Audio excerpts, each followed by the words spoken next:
everyone. Ben Nelson, the Everyday Real Estate Investor here. Thanks for tuning in again for another episode. I just appreciate you guys listening. And again, the whole premise of why I started this was I really want to speak to those that are busy, which is really, frankly, most of us. But you're busy with family, you're busy professional, maybe have a career that maybe you enjoy and you don't want to give that up. But you want to take advantage of the wonderful benefits that you can have in real estate investing, or maybe you are trying to make a transition and you're busy and you're just trying to figure out how do I get in the game and make that happen when I have a limited time. And that's really who I want to speak to, and hopefully the tips and advice and things you get from this podcast are helpful. We're going to get into all sorts of things as far as strategy. We've already done some of that, and then some tools and tactics and ways to approach your business to be able to be more effective and to spend maybe less time on some of these things, especially when you're starting out and learning how to analyze deals, things like that, to kind of, I don't want to say shortcut, because shortcut implies maybe not doing the proper due diligence and things like that, but make it maybe a little quicker and more effective so you can more effectively use your time and grow your business more quickly. So that's what we're doing here. Again, we're going to be continuing to build the community. I'm looking forward to connecting with everybody out there and bringing everybody together and encouraging everybody. We can encourage each other in our businesses and making sure we're lighting that fire under each other and pushing each other forward to be better and do more. So that's the whole goal. That's the point. Anyway, jumping into it today, I'm going to get a little bit more. I'm at least going to start more philosophically. I kind of put that out there when I first started that. I love the philosophical mindset side of just life in general and in business. Part of that is that's just how I think, and part of it is just some of the mentors that have come around me and got me to think more that way. So I'm grateful for that. So I'm going to start out right now by reading an excerpt from a book that I love. It's Oh, the Places You Go by Theo Geisel. And if you don't know who that is, he's also and more aptly known as Dr. Seuss, right? We all know Dr. Seuss and all the kids' books he wrote. This is a great book. I love this book. It is just chock full of mindset and philosophy for life.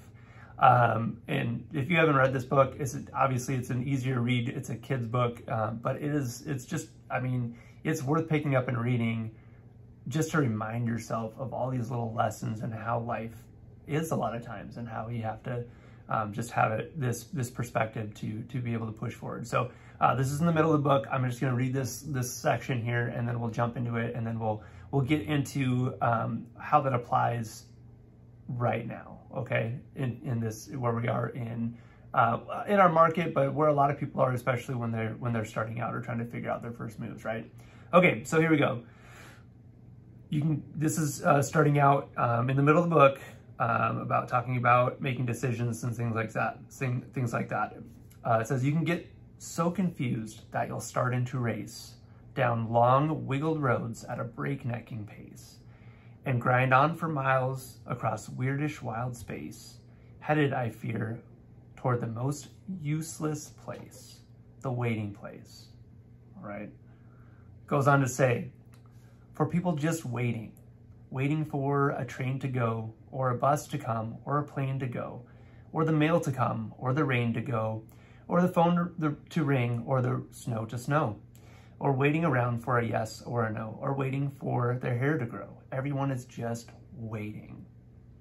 Waiting for the fish to bite, or waiting for wind to fly a kite, or waiting around for Friday night, or waiting perhaps for their Uncle Jake, or a pot to boil, or a better break, or a string of pearls, or a pair of pants, or a wig with curls, or another chance. Everyone is just waiting. Okay, why am I reading this? If you don't know where I'm going with this already, I think you probably do, but just in life in general, and definitely in real estate, again, there's a lot to real estate. There's a lot to know. There's a lot to, try to manage. And so it can be overwhelming. And so the easy thing to do is nothing. The easy thing to do is get stuck in what a lot of people call the analysis paralysis, right? Where it's just too overwhelming. I can't do this. I can't figure this out. I already am so busy. How am I gonna do this? And so you give up, right? Or you're just in that waiting place. Oh, I'm gonna wait for the market to crash, right? That's the connection here, because I'm hearing that more and more. With things that are going on in the economy, and people thinking we're at the peak and prices are going to come down. People thinking back to the financial crisis, those sorts of things. So it's really, really easy to find yourself in that waiting place. And I know people that have been in that waiting place for years. They have, sat on the sideline. They thought we peaked 5 or 6 years ago, and look at all that they have missed out on because they were waiting. They were waiting for the market to crash, or they were waiting for circumstances to be right, or they were waiting for, something else to happen. I'm telling you right now, the time is never perfect, okay? There's always going to be something that is going to give you a reason to not move forward. And sometimes that's fine. Sometimes there's strategic reasons for that. But if you're just waiting because you're afraid, or you're waiting because you don't know what to do, or you're scared you're going to make a wrong decision, or you don't know where the market's going to go, again, if it's strategic and you thought it through and there's a reason for it, that's fine. Sometimes there are times when you sit and wait, but a lot of times people are sitting waiting because they don't know what to do, and they don't feel confident in pulling the trigger on something. So the default is doing nothing, which, by the way, making a wrong decision and making a decision to not move forward, that is a decision. To stay in one place and to not try to improve your situation. So just know that and be aware of that. That if you're choosing not to move forward on something, that is a choice, right? You're choosing to stay, and there's risk in anything. There's risk in going. There's risk in making a decision and making the wrong decision, or having the market shift or something.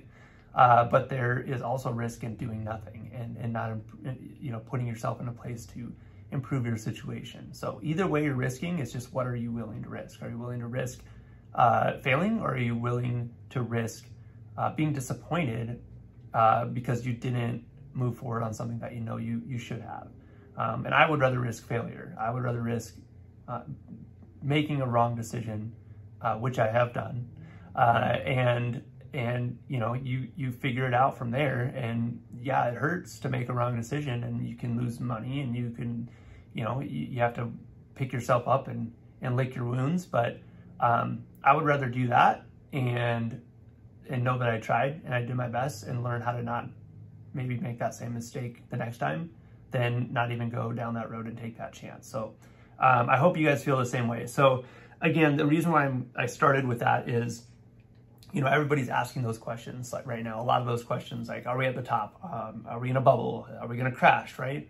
And I'm not going to speak specifically to whether that's the case or not right now in the market. I put some other videos out that talk about that. So check those out if you want to, and I'll give you my thoughts and insights on where I think we are in the market. But as just a general rule, number one, timing the market is a fool's errand, okay? It's timing the market is just, if you're trying to time the market, you are going to be one of those people waiting, right? You're going to just continue, because I'm telling you right now, if you're waiting because you think the market's going to crash, you're not going to buy when the market starts to go down, because you're going to wait until you think it's at the bottom, and then by the time you know it was the bottom, it's not the bottom anymore. And then you're like, oh, well, now I can't buy because it was at the bottom, and now I got to pay more than at the bottom. And you're going to have that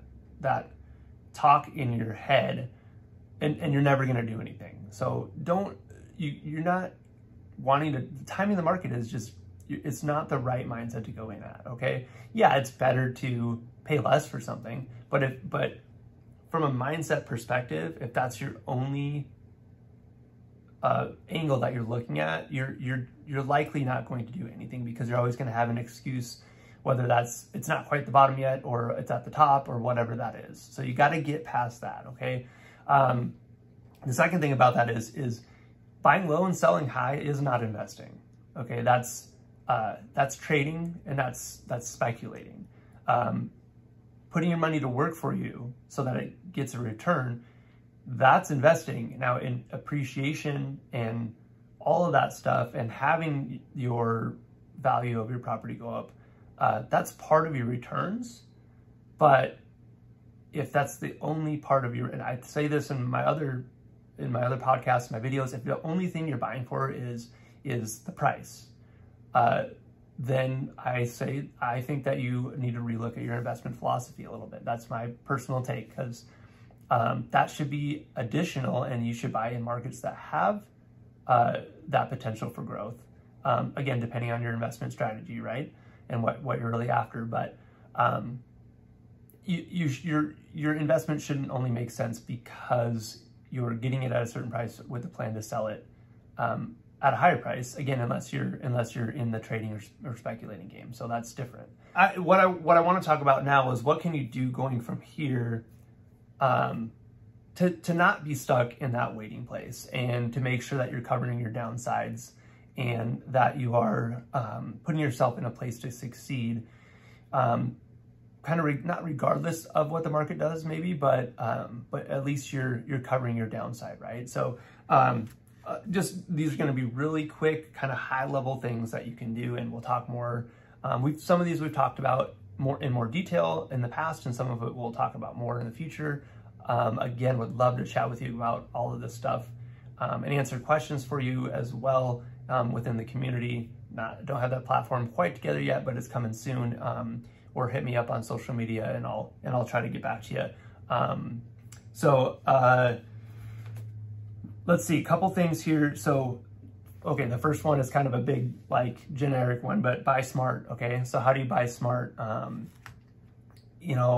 seen a lot of people for the last couple years being really aggressive with their underwriting, and, adding a speculation piece into it big time, right? You see trends, and trends are great, but you can get overly aggressive with trends, the market appreciation, rent trends, all of those things, interest rates, right? Where interest rates are going to go now. And if you were running numbers at what rents and values have been at, trend going up for the last couple of years, expecting that to happen for the next couple future years, and then with rates where they were, 6 months ago, you're probably not going to be in a good spot here, especially if you were doing some sort of, value add, something where you maybe had some bridge or short-term debt on it, and you wanted to turn around and refinance it or something. I mean, your rates are way higher on a lot of loan products right now, and I don't think we're seeing 20 to 30% rent growth over the next year, and then beyond that as well. Moving forward, we saw some markets with 25, 30, 35% rent growth and price growth. That's not sustainable. You can't run numbers based on that. So I don't know that anybody was getting quite that aggressive and assuming that they were going to get 30% growth year over year for the next few years. If they were there, I mean, I don't know why they think that that's sustainable, but my point is that be conservative. Be conservative. You're going to lose some deals that way, because you're covering your downside, and someone else is maybe being more aggressive and making some assumptions. But just be careful with your assumptions. You do have to maybe get a little bit more aggressive to win some deals in a low inventory environment. But just be careful getting overly aggressive. So be conservative. Have multiple plans, right? So if your plan is to buy something and do a value add and then refinance it or sell it, whichever one, just have a plan B. Maybe you can't refinance it. Maybe, if you're bringing investors in and hey, we're going to refinance it and refinance you out, let them know a potential plan B is like, we may have to hold this for longer than we think, right? So putting those plan Bs into place keeps you from getting backed into a corner that you can't get out of. And now you're stuck with your only option. The market turns, interest rates go up, something makes it not pencil anymore, and now you're stuck with something that you have to sell at a loss. So there's, markets go in cycles. So if there was a market downturn, have some sort of plan for carrying something longer than what you expected to. Don't back yourself into a corner. Be ready to weather out some sort of shift in the market if there is one. I always advocate buying with long-term approach. I'm a long-term investor. I have done plenty of short-term stuff, some flips and wholesales and things like that. But I tend to think more long-term. And I get that everybody's in a different position on that. Again, flips and that sort of thing, again, falls in that trading category. It's even treated as trading for tax purposes. So that's, different conversation, but that right there tells you that that's not really investing. That's creating income, that's earned income, that's not investing. Anyway, I buy with a long-term approach, and I think that helps you create those plan Bs. And it helps you maybe be a little bit less speculative. You're buying for a long-term result instead of saying, hey, I need to turn this thing around, and I need to be looking at making a big chunk of money in the short term. Know your market. Okay, this is a huge one. This is both national stuff and local. Know what's going on in financing. Know what's going on in interest rates. Know how that's going to affect lending in general, and know how it's going to affect your market, because a lot of that stuff is a national. It affects real estate as a whole, but I talk about this all the time. Real estate is local. Okay, so you have some markets that are going to be able to absorb a higher interest rate because incomes are higher and maybe price growth hasn't been there as far as what other markets. Some markets are like basically peaked out, and where the rent or the interest rate increases do hurt it because maybe incomes haven't gone up as much, and or prices have gone up to a point where it's become unaffordable in a lot of respects for your median home buyer. And there's markets that still have a lot of room to grow. Incomes are good, lots of jobs are coming in, incomes are rising, and home prices are still relatively affordable, so they can absorb that higher interest rate more, right?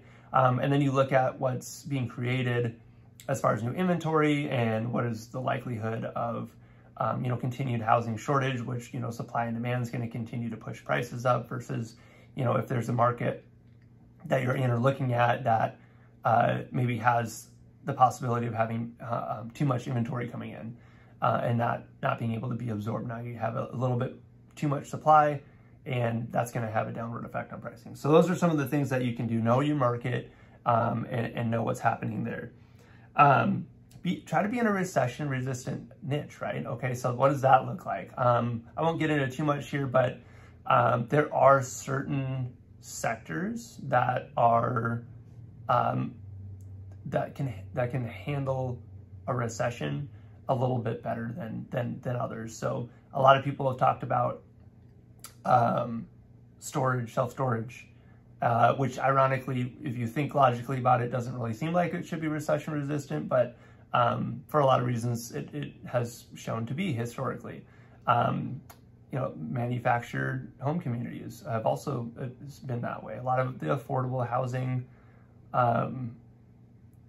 niches are pretty recession resistant because, so interest rates have gone up. So a big pool of buyers has gone out of the picture, right? There's a ton of people vying for entry-level housing in most markets, right? Definitely here in the Portland metro. And a bunch of those went away, right? But there were also people that could buy just kind of, the next step up that now they can't buy that anymore, right? Because interest rates have gone up, they can't afford that payment anymore. Now they have to move back down to the entry level price point. So that price point is always going to have a lot of demand for it, right?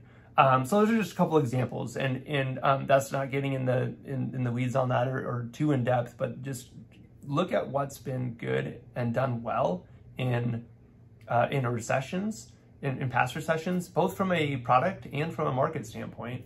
And start there and try to hone in on those areas that are going to do better in those markets if there is one. Again, this is trying to cover your downside. Have a plan. If you don't have a plan, honestly, a lot of people have been able to get away without having a plan. The way the market's gone, the market gives equity. It's been giving equity, so it covers up a lot of mistakes when the market's just giving you equity. You can kind of fly by the seat of your pants a little bit more. You can be a little bit looser. Now, I'm not saying you should be, but you get away with it a lot more in a market that's giving you equity. You can kind of almost pencil that in as, instead of having, when you're doing a remodel or something, you have a contingency factor, right? The unknowns. So you have to have a number in there for what happens if, or what something's going to come up that I don't know about yet, and I need to have a number in there to in my budget to be able to handle that.